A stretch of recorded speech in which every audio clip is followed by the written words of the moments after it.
next time we do this, can I read it for you? I'm begging someone. I can't figure out how to do it. Come on with it. Yeah, She just can't get it. You didn't put the same swag into it. It's okay. I have no swag, Antoine. I was literally born with no swag. I have no swag. The Jenna Wolfe story. Okay. That's your dad's fault. What was your reaction to what LeBron had to say? I mean, I understand from an ego standpoint, it's tough for somebody to tell you that you're not the same defender. LeBron James is the best player in the world. He was a great defensive player as far as chasing down people for block shots, getting in the passing lanes.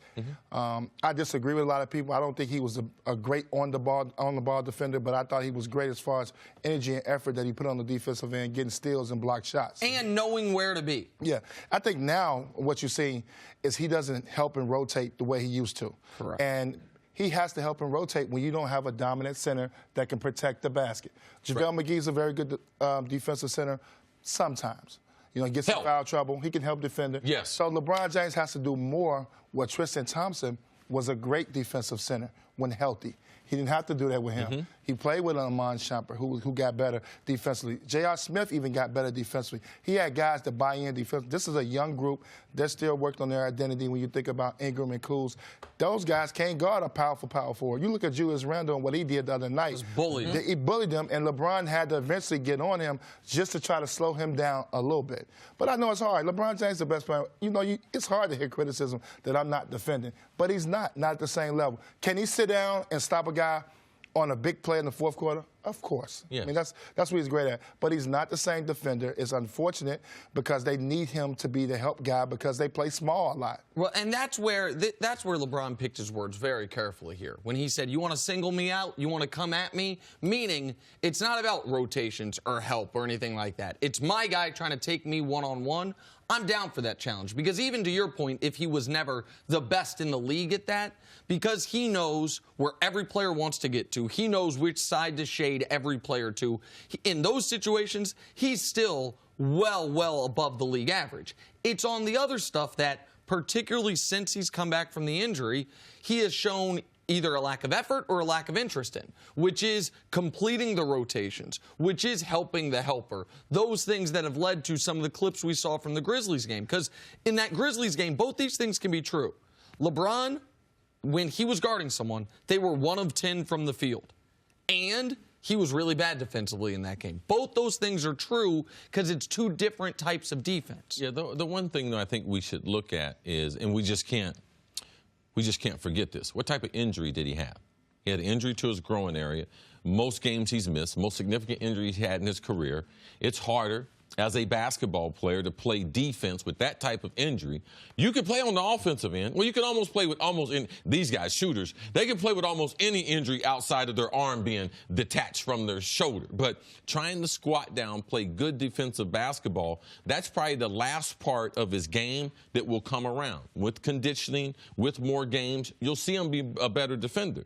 Now, honestly, the last several years, LeBron has not put the energy into the defensive end the way he did earlier in his career, because you can't be anything but a superb defender in this league to be as good as he is offensively and to make first-team All-NBA defensively 5 times. All right, you might get one by accident, by charity, but you are not going to be on that first team 5 times. So for me, it's a matter of the injury coming back, growing area, trying to play defensive basketball. It's harder to be able to play. And the last thing is, I got new people, man.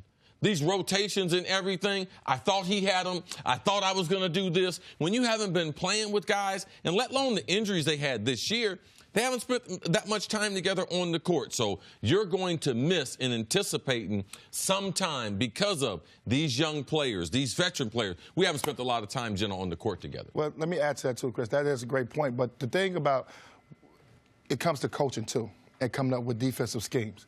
And, I mean, how are you going to play the pick and roll night in, night out? Are we going to blitz it? Are we going to send it down?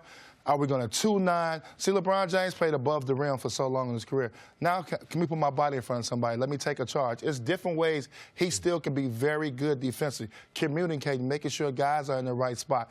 You don't have to get over and block the shot. He can get over and just put his body in front of somebody because of the injury. Maybe he's not as athletic as being able to challenge at the rim. But the coach has to come up with a scheme that's going to make everything work for LeBron James. He's supposed to be able to hide. I was never a good defensive player, but Coach knew how to hide me.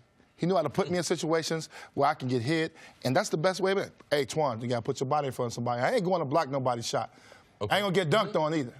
But I'm going to throw somebody down. I'm going to get a foul. I'm going to use my 6 fouls. I'm not going to get dunked on, but I'm going to be in the right spot at the right time. So, Nick, how likely is it that a player, we know players get better offensively as they get older. They can find ways to make shots improve, especially, we talked about this with Carmelo Anthony, maybe not so much the mid-range, but work on your outside shot. For a guy to get better defensively? No, it'll just continue to deteriorate. Now, it won't deteriorate. I don't think it'll get much worse than what we've seen the last few weeks because that has the injury component. But wherever LeBron was defensively going into Christmas Day, he's not going to get better than that because the IQ is not going to get higher. Like, the best thing he has working for him is he knows where to be and he can still channel it at times. And this is where I've been very consistent in years ago defending James Harden when people were killing him for far worse defense than this is, if you're going to play 40 minutes a night and you're going to be an offense unto yourself, you're going to have to pick times to rest on the court. If LeBron were in the system of, hey, you're going to play 28 minutes a night, then this level of defensive effort would be indefensible. If he were on an offense with Kevin Durant, where he has multiple possessions, where KD, you take care of it, then this level of defensive effort would be indefensible. But when post-injury, he's playing more minutes than pre-injury. When he has to be the offense unto himself. You want to play 39 minutes a game. You want him to generate everything on offense. It's one of the reasons why putting Rondo in the starting lineup was good and why he was a little better defensively that game because Rondo was initiating some things. Well, there's some time you're going to have to take some plays off. What is so impressive about guys like Giannis this year, Paul George, is Giannis in particular, he is doing it everything both ways. He is playing at the highest level offensively and defensively. You can do that in year 7. It's a lot harder to do that in year 16 after 8 straight finals. So those aren't excuses. Those are explanations. It's the reality of where he's at. But anyone that thinks he's going to get back to 2013 when he should have been Defensive Player of the Year, that will never happen again, and it's not really supposed to happen again. It's an old saying, Nick, when you go to shoot around, you want it at 10 o'clock in the morning, you want it at 7:30. So I'm going to sit this shoot around out, and I'll be ready to go at 7:30. So, you know, it's one of those sayings. I remember Derek Coleman taught me that.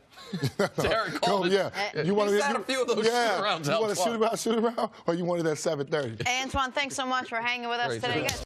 Thanks for watching. Subscribe here to get the latest from the show. Also, be sure to check out more of the best clips from First Things First, or go watch a few segments from our other shows on FS1.